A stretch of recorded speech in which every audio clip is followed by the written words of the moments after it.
मौलाना फजल रहमान, मुफ्ती तकी उस्मानी, ये और वफाकुल मदारिस,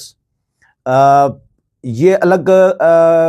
स्टैंड लिया हुआ है इन्होंने। और फिर सरकारी मौलवी इनके खिलाफ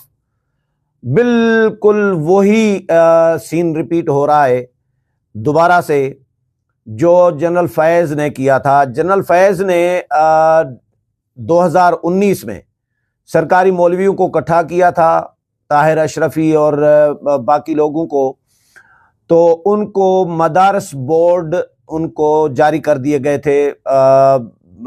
रजिस्टर करके दिए गए थे कि आप मदारस के बोर्ड कायम करें और उनमें मदारस को रजिस्ट्रेशन दें, रजिस्टर करें, ताकि जो वफाकुल मदारस के जो वफाक हैं, जो 5 बोर्ड्स हैं, उनकी तादाद कम हो जाए। तो 10 बोर्ड्स नए कायम किए गए थे 2019 में, और आज उन 10 बोर्ड्स का इजलास बुलाया गया और करारदाद मंजूर की गई है। करारदाद में क्या कहा गया है वो भी बताता हूँ। और इसके अलावा मौलाना फजल रहमान ने भी 4 सद्दा में इजलास किया है उलमा का, और मौलाना ने भी इस बात का खदशा जाहिर किया है कि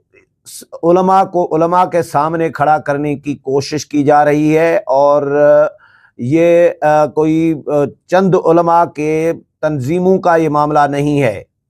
ये मदारस का मामला है और ये तालिब इल्मों का मामला है।